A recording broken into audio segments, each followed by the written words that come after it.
Learning objectives.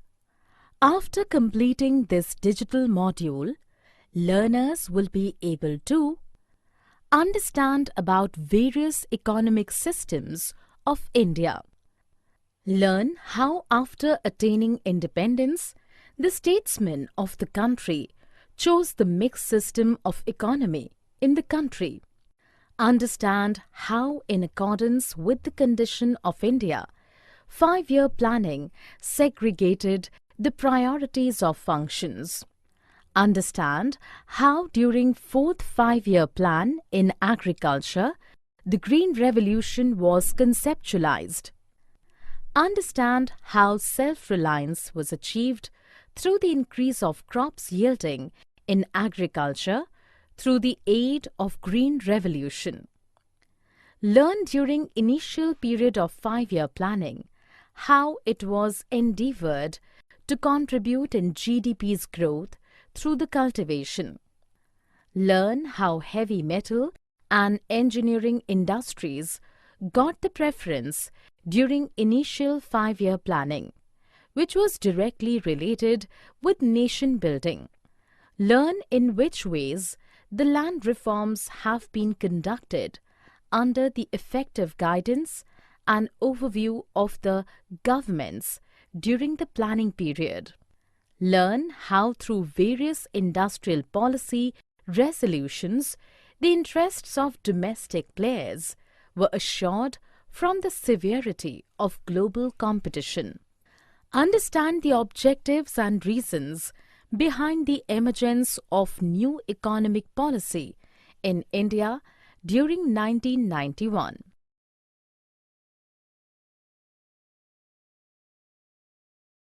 Economic systems and planning. Diversified economic systems. The scarce resources having distributed within an economy determines various economic systems.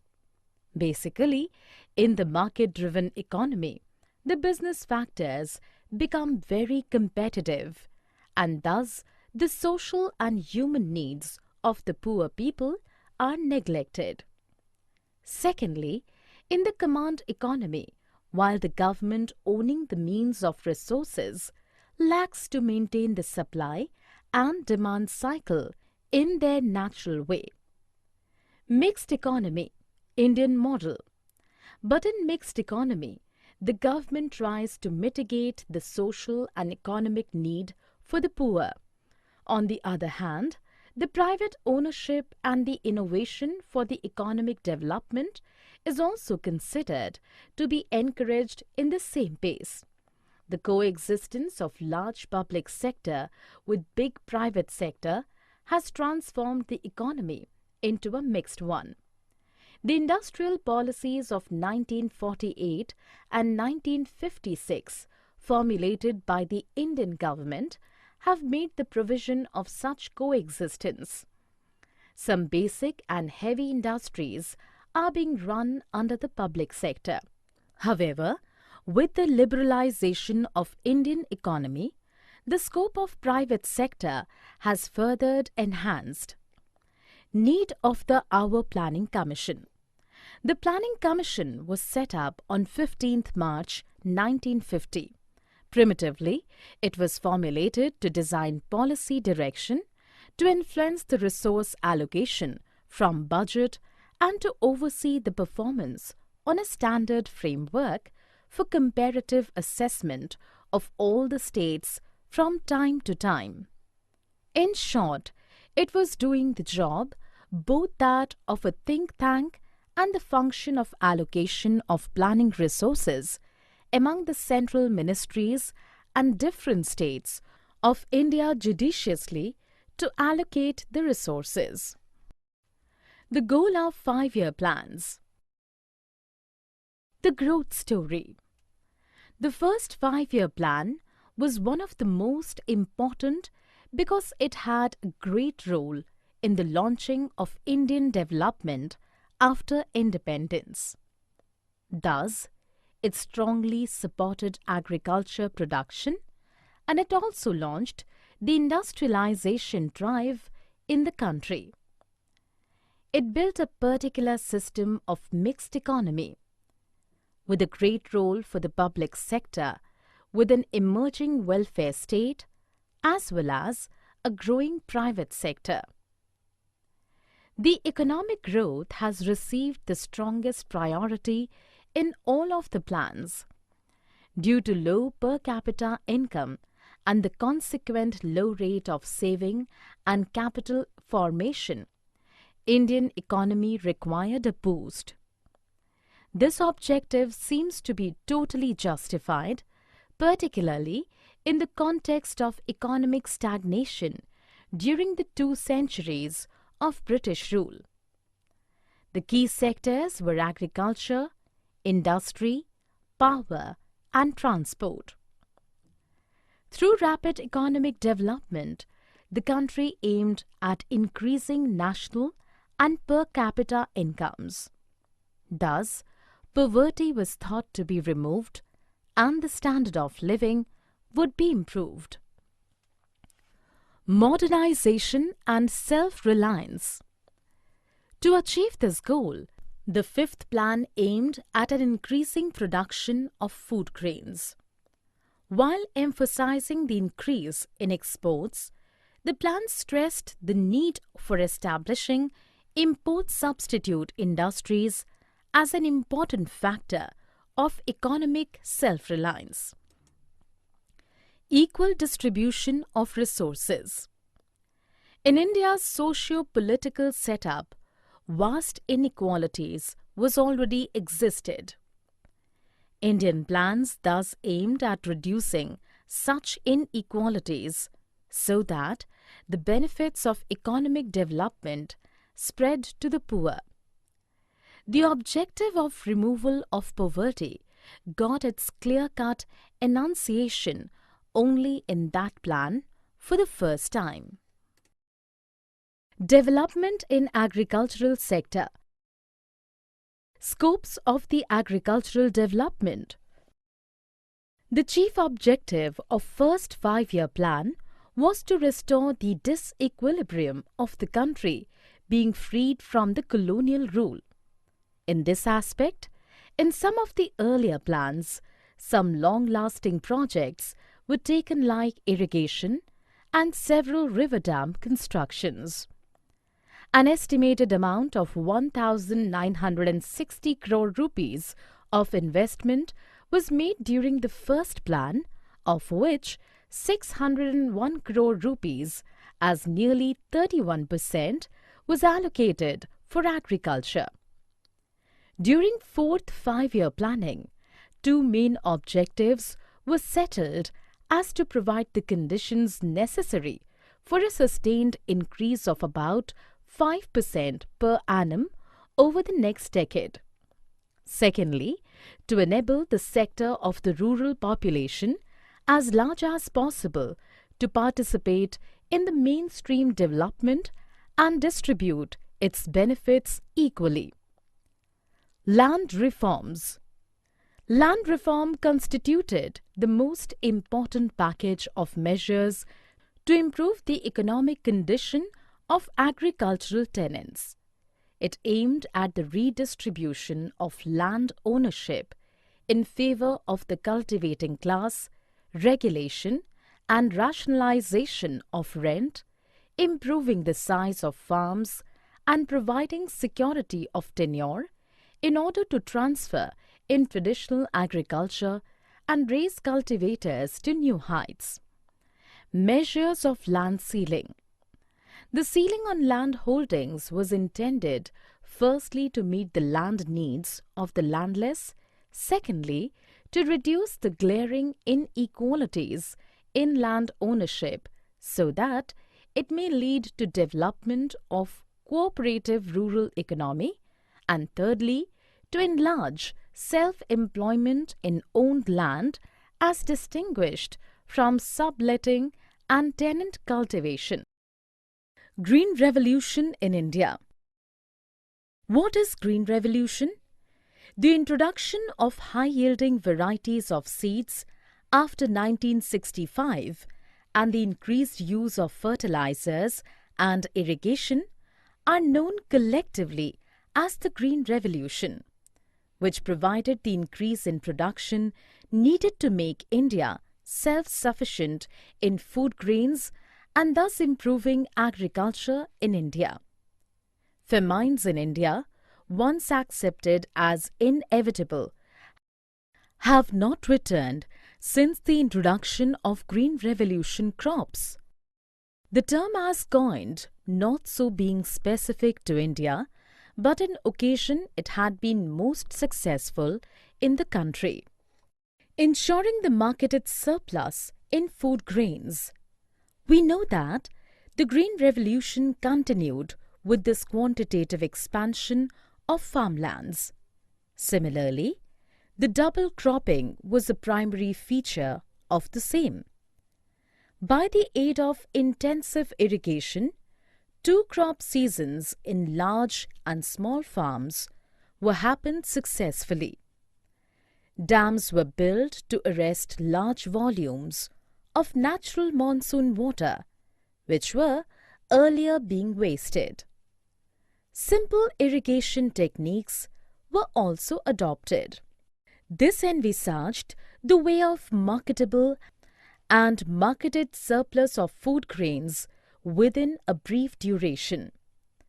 The portion of agricultural produce being sold in the market by the farmers is usually called marketed surplus. In consequence of selling a good portion of crops in the market, the price of food grains declined relative to other items of consumption. Intervention of technology in Green Revolution in India. It is evident that the research and development of new agricultural technology underpinned the Green Revolution. With the advent of modern tools of biotechnology, it has become possible to address the challenges of agriculture like climate change and others which have been difficult to overcome by the conventional methods. Industry and trade.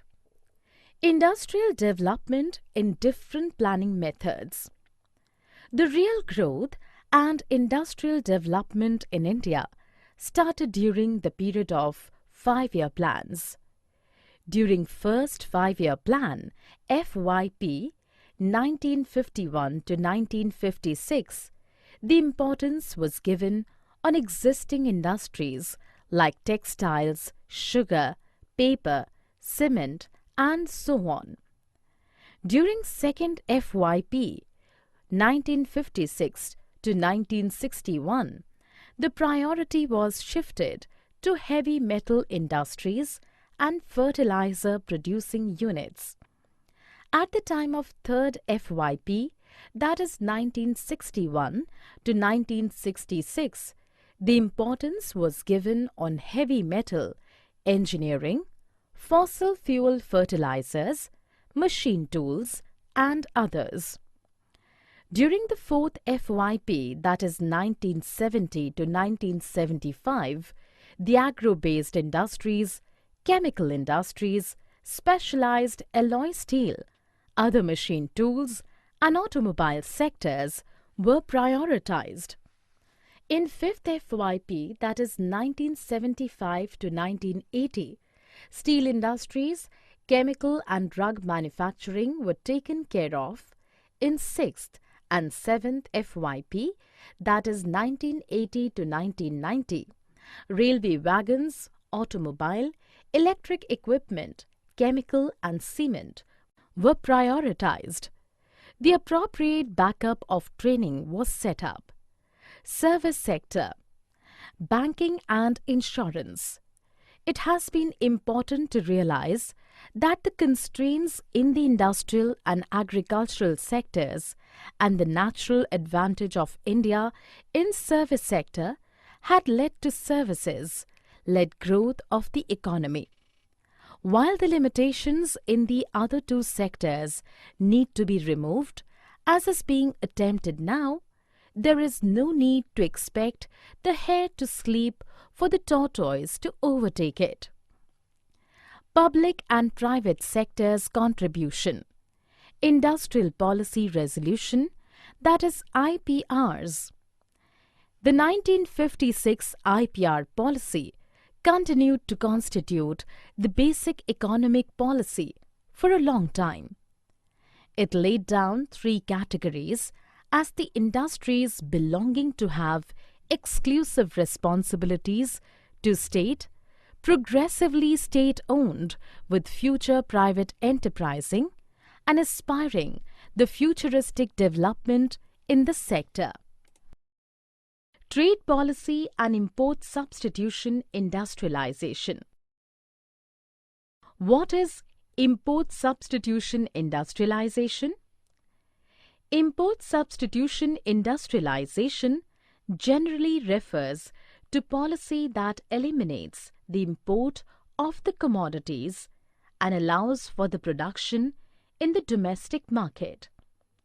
The objective of this policy is to bring about structural changes in the economy.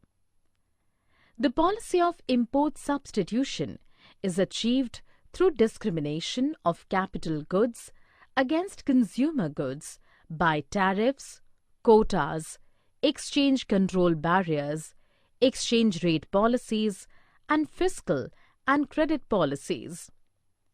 For an example, in India, the tariffs on crude oil and naphtha are negligible, while there is a duty of about 300% on most of the synthetic fibers. The duty on basic intermediates for producing these products varying between 100% to 200%. Furthermore, the imports of synthetic fabrics is totally banned.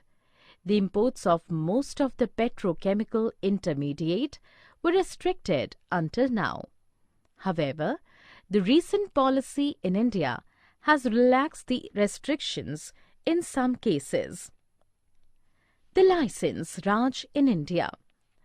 This refers to the period between 1947 and 1990, when the economy was centrally planned.